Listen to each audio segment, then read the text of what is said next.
So, welcome to this. This is the second in the series of Frank Davis Memorial Lectures, devoted to a century of surrealism.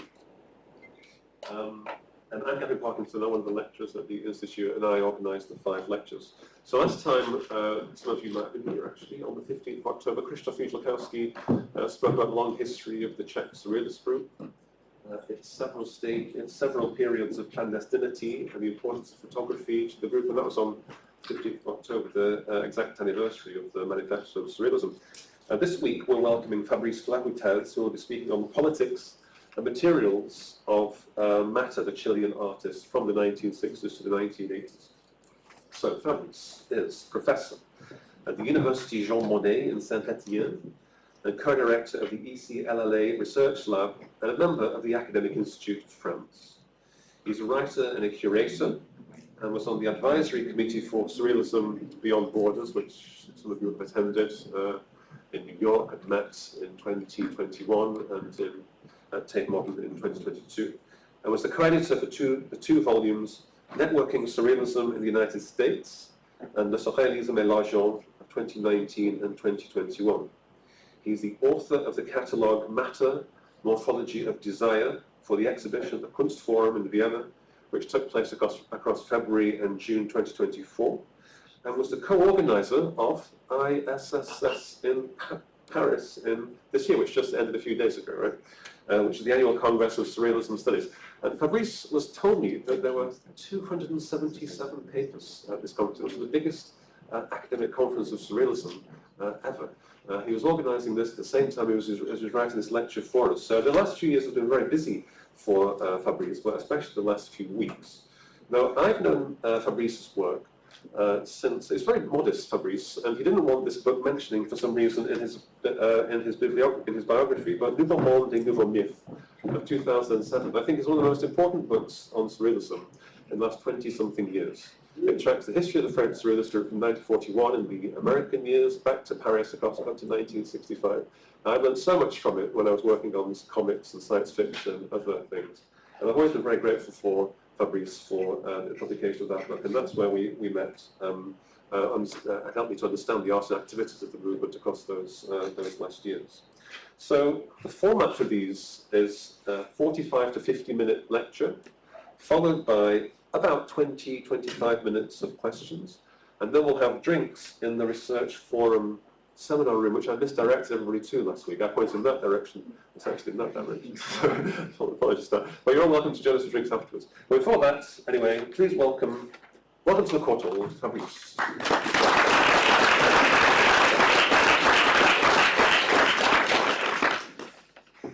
Thank you very much, Kevin, for this. So I'm going to talk about Roberto Matta today.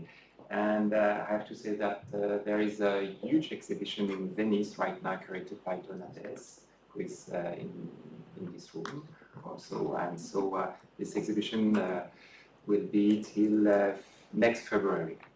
So Roberto Matta is best known for his painting and drawings, probably as you know.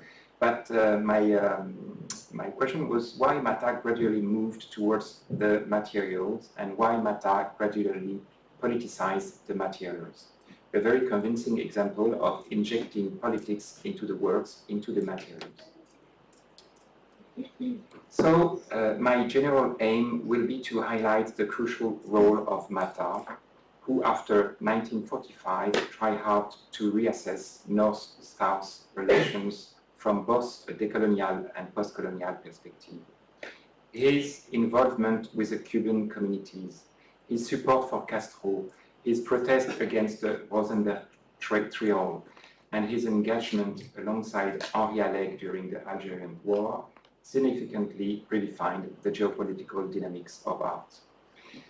His support for the riots in the US and his opposition to the Vietnam War also served as a means to create huge works designed to immerse the observer. Finally, Matta's unwavering support for Salvador Allende until Pinochet coup, the assassination of Pablo Neruda and his friendship with Octavio Paz drove him to work tirelessly for a reassessment of the power relations between the US and Latin America. It should be noted that as early as 1954, Matta experimented with using soil as a material to firstly create sculptures and later paintings where the earthy surfaces express the identity of a land, a territory. This practice is one aspect of the artist's political engagement. The story I'm about to tell you begins when he returns from the US. He changed country, language, and wife. It was complicated for him to stay in the US as he no longer had any dealers because Pierre Matisse had distanced himself, and Matta was very clear about his political position.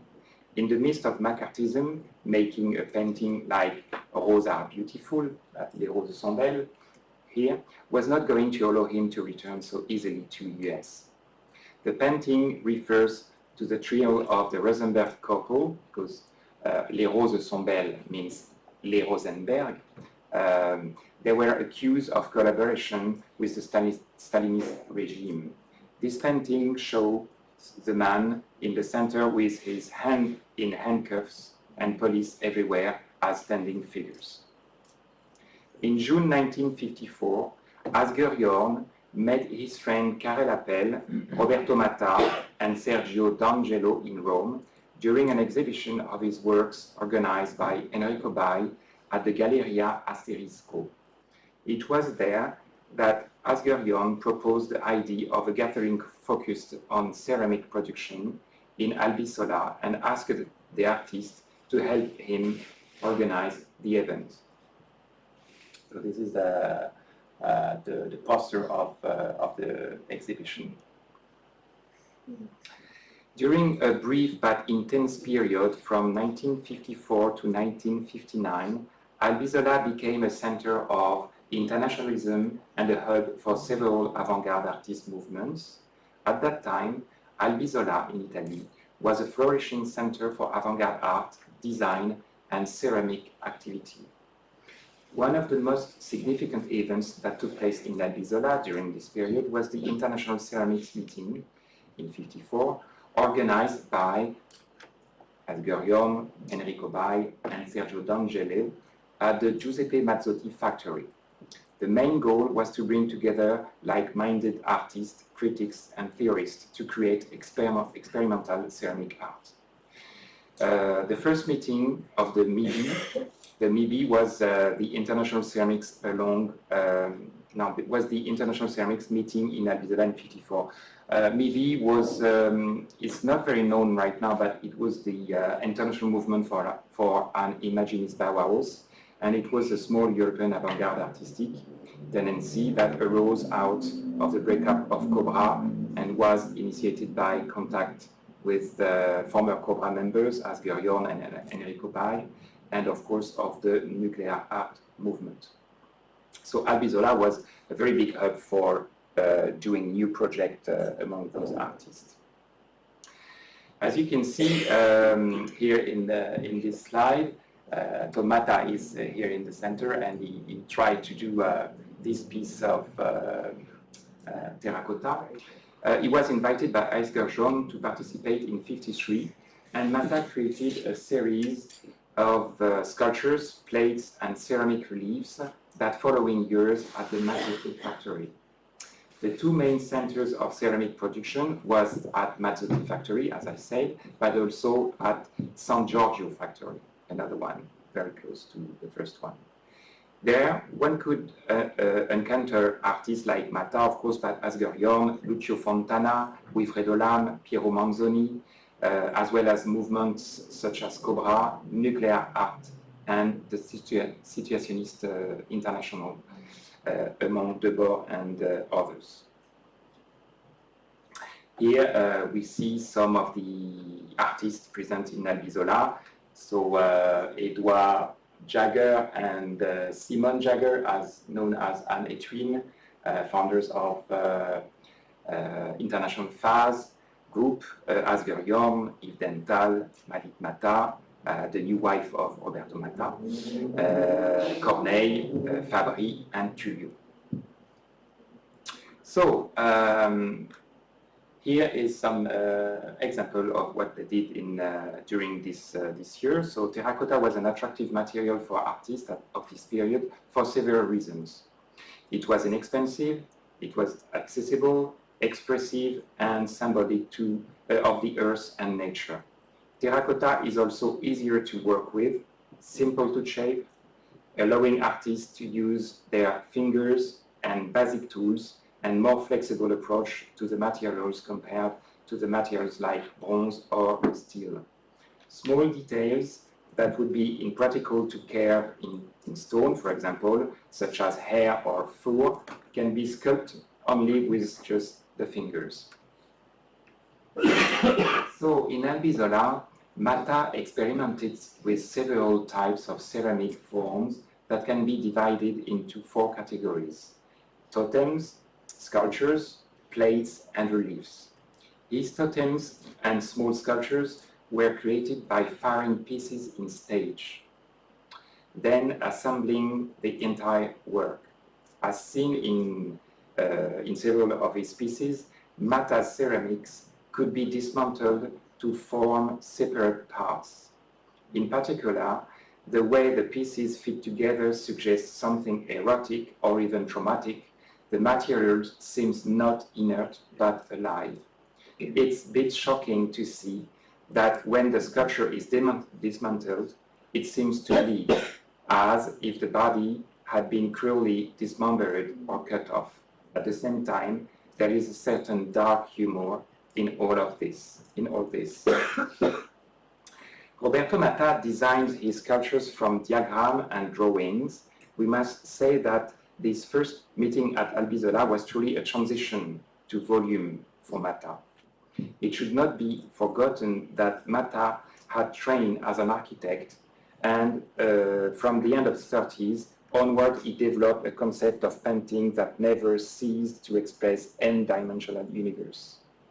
However, it was in Albizola that he moved on to work on the material itself. Restricted by the size of the kiln, he had to work by fragmenting the parts, as I explained. The interlocking is essential, both a form of assembly and a collage of possible permutations, making the totem mobile.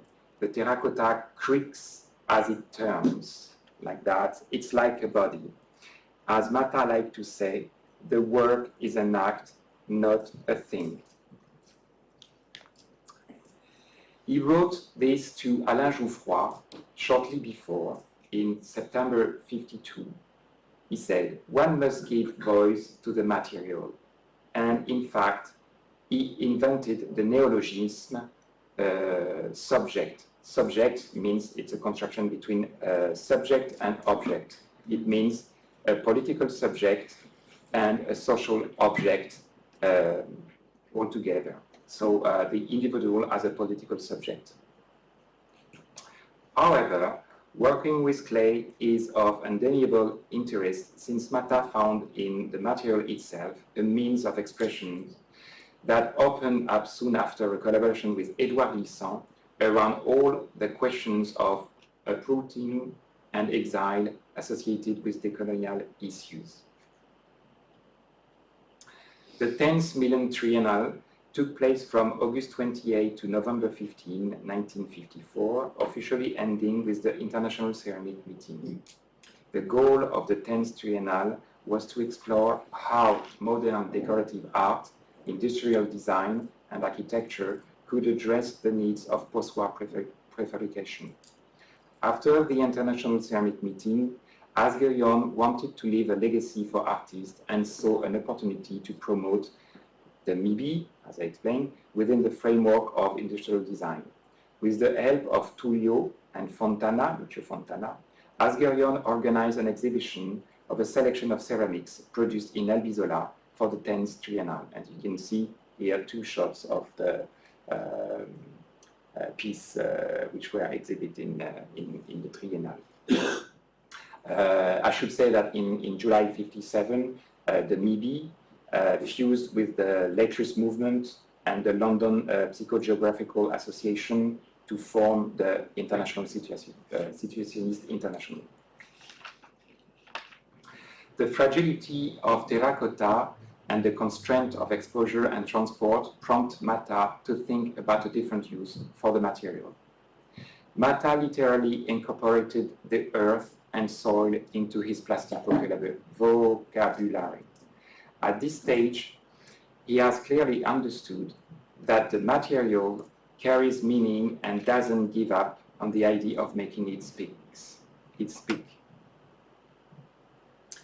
After Albizola, even without a kiln or clay, the painting he returned to took on an entirely new direction. From ceramics, earth and garden mud would be directly used in painting, incorporated as primary materials. Matta created his first earthy painting in Italy at his home in Panarea, where he bought a house in 1957, so just after Albizola. As Italo Calvino would say, these are fresco between the prehistoric and the totemic, probably like a reconnection with the earth. Italo Calvino said this in an exhibition at the Swartz Gallery in '63. When the mud takes shape and draws, when sand and gravel agglomerate and stick together, when the heavy, sandy material is there, right in front of us, isn't the sculptural already emerging? The raw material is mixed with adhesive and applied to a coarse burlap canvas.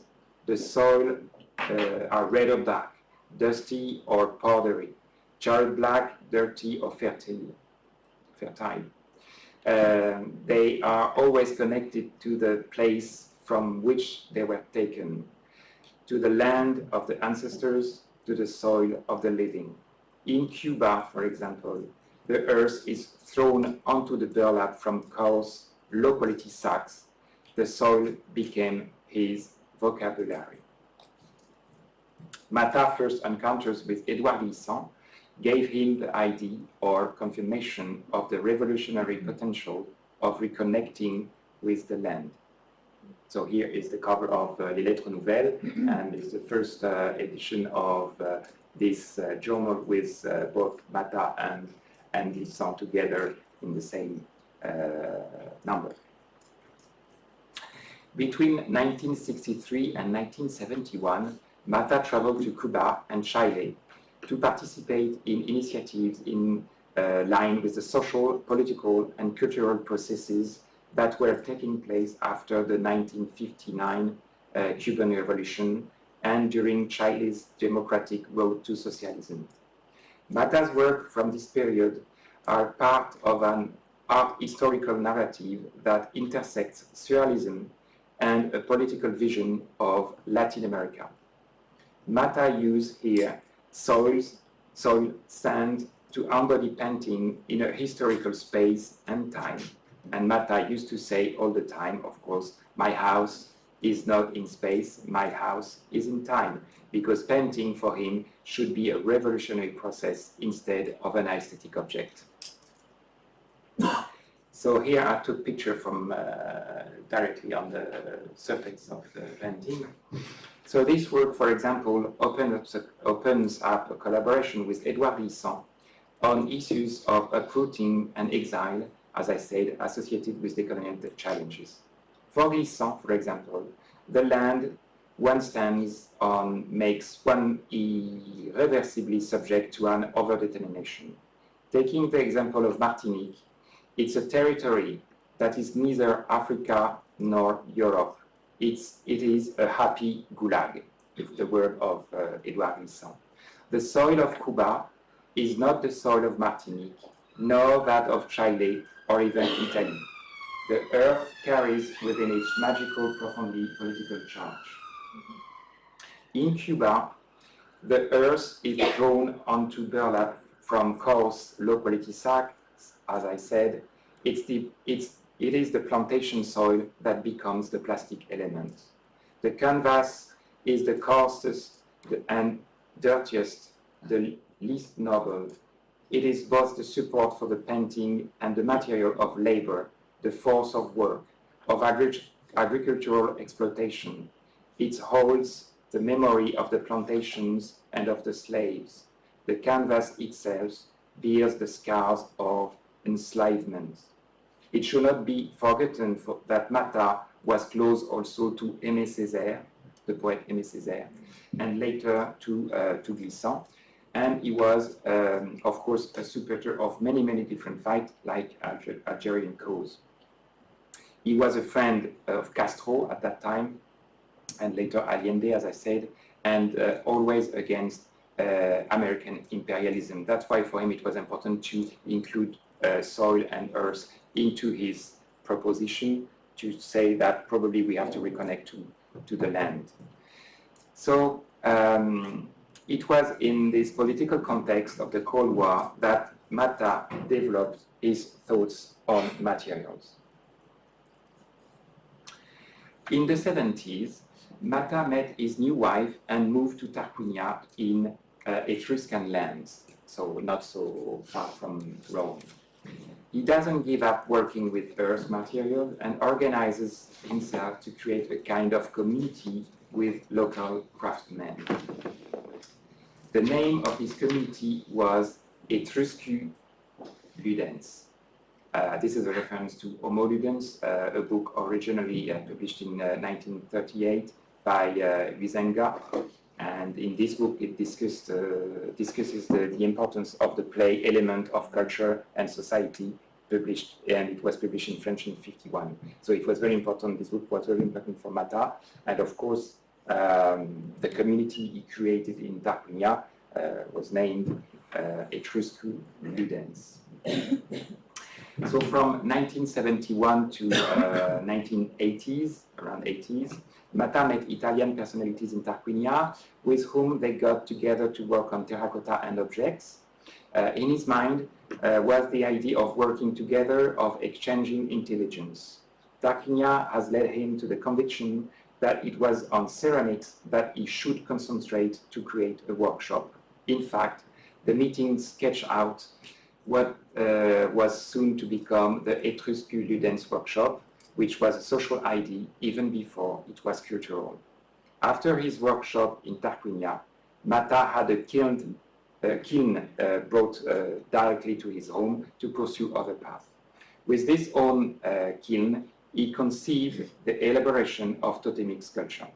So this adventure was for a decade only, and because the friendship between all of them, problem, they decided to stop this adventure. First of all, I would like to dwell on the ceramic tiles, which are a way for Matta to pursue his search for a public, visible, accessible art outside the market and speculation. In the 80s, he worked with glazed terracotta tiles, drawing on clay tiles with metallic pigment, baked in a kiln. He reproduced Orphic scenes reminiscent of Picasso's Joie de Vivre paintings, where fauns and satyr dance in colorful and playful compositions. The special features of tiles is that they are designed to be stuck to walls. In this way, they cannot be moved around like a piece of marchandise. They are linked to the site that receives them, giving their identity to the wall surface. The scene also have the complexity of a syncretism that evokes Etruscan civilization as well as Mayan, Aztec, Sumerian ones, and some of the reliefs on the earth itself is obtained by printing car mechanic parts, giving the whole of sometimes mechanistic appearance. He had several cars in his property, and he decided to use, a part of the car for printing the art directly in the clay. This work in ceramics is the prelude to a reflection on public art and how to share stories and myths with as many people as possible. So now, one of example of the solution for Matta is Verbo America. So he did several Verbo America. Verbo America was a title for many different pieces of art, painting, drawings, ceramics, and so on. But here is one of the biggest Verbo America, as you can see, because it's about 5 to 10 meters, and it's displayed now in the metro of Santiago de Chile. And Edouard Glissant says, okay, to make the tree the place of a community, and you can see the tree in the middle of the piece. So one of the examples of the solution for Matta is Verbo America. Verbo America is a mural painted in 1996. The work was donated by the artist to his country of origin on the sole condition that it could be appreciated by as many of his compatriots as possible, and that it would be displayed in a public place. In 1994, while Ricardo Lagos, who was then Minister of Education, was in Paris, Roberto Matta offered to donate one of his work to Chile. It was difficult for him to reconnect with Chile because, as you know, after Allende assassination in 1973, the dictatorships was till the end of Pinochet regime, and for Matta it was very difficult to reconnect to his country of origin because he didn't have the nationality, because Pinochet decided to take off the Chilean nationality to Roberto Matta, and so it was difficult for him to reconnect to his country. So the work consisted of a mural weighing more than 5 tons, which was made with mixed technique on ceramic. It was made up of 55 panels, which when joined together went 10 meters wide and almost 5 meters high. The mural arrived in Santiago in 1996 and was installed in the Plaza de la Constitución on the occasion of the 6th Ibero-American Summit of Heads of State and Government. So we were in 1996. It was then moved in front of the National Museum of Fine Arts soon after. In 1997, the work was installed at San Diego Airport, and because of the very bad weather, the piece was a little bit destroyed, so they have to renovate the piece, and it takes probably 2 years to renovate it. And then they decided to move the piece to Punta Normal station in the metro, on the Santiago metro in 2008, and it was open to the public in March 2008. So it takes 10 years, you know, during 10 years, the piece moved from here to here because Matta decided that he really would like his piece of art was in the public space, in contact with public, with anybody. For Matta, working with ceramics is part of a reflection on the relationship between art and the public. It's his way of collaborating with others, of sharing knowledge, of making poetry together. Here is a picture from the Seville Expo in Spain in '92. So it was a universal exposition that took place in La Isla de la Cartura and in Seville in Spain. And unfortunately, as you can see, sometimes street art is being neglected by the public and the city because most of the pieces outside, you know, are not any longer, you know, in the focus for the city or for the population, and so it's like abandoned. The last point is on Matta adventure in matter in his totemic work. So he did 100 pieces of art like that with terracotta. And the terracotta ceramics also take the form of totemic statues built by stacking varied and unusual modules. They are so high as to recall the tall totem pole of the Aida Indians of British Columbia, which have fascinated surrealists since the 30s. These totems combines prints of car parts with motifs from various civilizations, as I mentioned, Aztec, Sumerian, Etruscan, from everywhere. The totems are made of small, separately filed parts that fit together like an infinite column. All the parts are interchangeable and modular. So, of course, now it's difficult to move part from the part because Matta died and is not here for saying if it's good to change something. But in a way, we can imagine that we can recompose the sculpture as we want, because all the parts are completely fixed, but it's not definitive. Here is the exhibition of bronze sculpture for the Garden of Palais Royal in Paris at this very moment.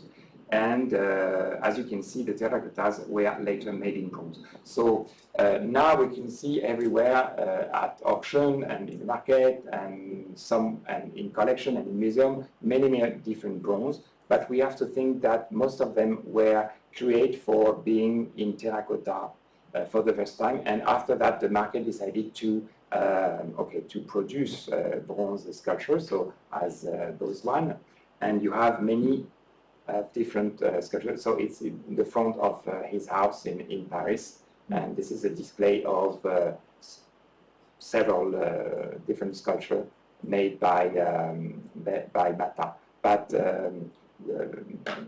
original terracotta exists in a way. So Matta shift to volume is thus a complex process that began in the 50s when he returned to Europe.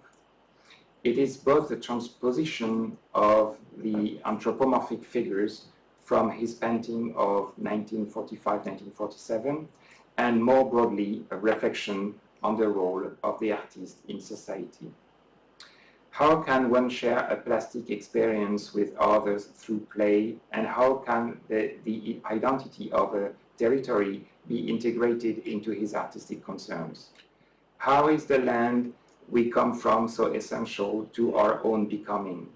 As Edouard Glissant would say in 1956 in a text about Matta's painting, a land presents itself as a force that keeps projecting itself, but that finally finds its meaning. Now the painter can use his language with complete assurance.